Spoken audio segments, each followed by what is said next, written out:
Hai korang, kalau korang terkandas dekat Putrajaya Central pukul 3 pagi macam yang terjadi pada aku hari tu, lepas tu perut pula rasa lapar, mesin ni aku nak tunjuk tempat beli makanan ringan, sekurangnya bolehlah buat untuk alas perut. Tempat ni nama dia Modo Market. Dia macam 7E tapi tak ada cashier, tak ada pembantu kedai, kira macam convenience store yang layan diri. So jom aku tunjuk.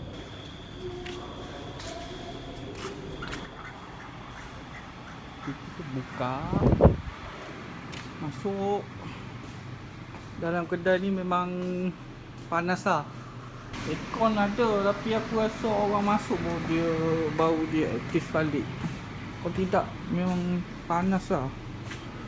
Ada CCTV lagi, CCTV lagi.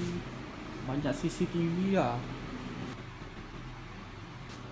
Cari benda yang nak beli.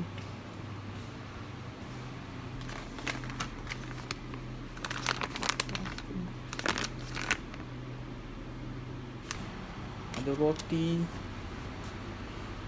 ada ais, ada aiskrim, ada ubat, ada whiskas pun kalau jumpa kucing. Mahal siok, RM20, 4 cas. So inilah barang-barang dia. Bosan kan.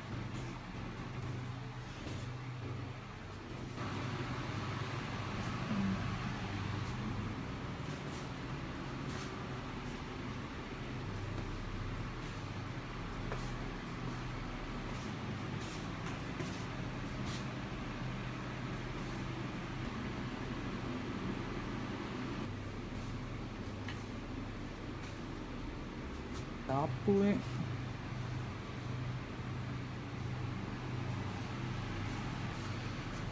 air lah. So aku rasa nak beli air. Air semua mahal tu.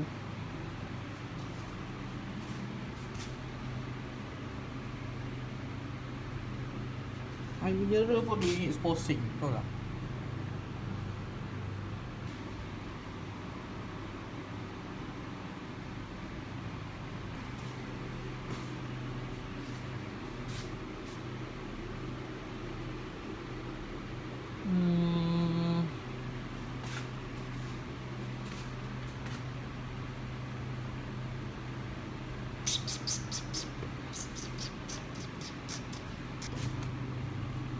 Sebenarnya tadi aku dah beli, so aku ambil air mineral lah. Untuk contoh. So ni mesin nak bayar dia.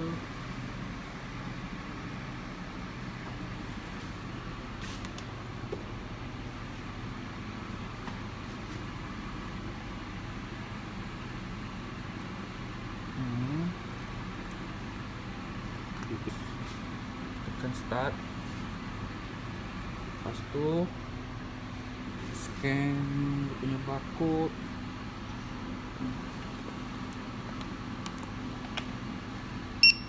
Okay, keluar beli. So total dia RM2. 90 sen. Tekan check out untuk bayar. Masukkan kad. Dan dalam tu. So dia akan keluar kat sini.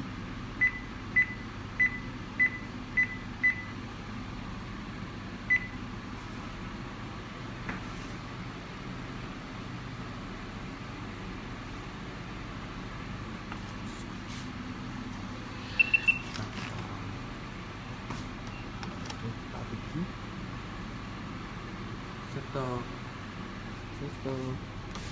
kalau nak ambil plastik dia. So ni nak kat dah bayaran dia. Tak ada orang pukul 2 pagi. So itulah, cukup je lah. So nak keluar dia tekan ni. So basically dia senang je. Macam korang beli online tapi dalam bentuk fizikal. Yang penting korang ada sikap jujur dengan amanah je lah. Jangan lupa subscribe untuk konten yang lebih menarik selepas ini ya. Terima kasih kerana menonton.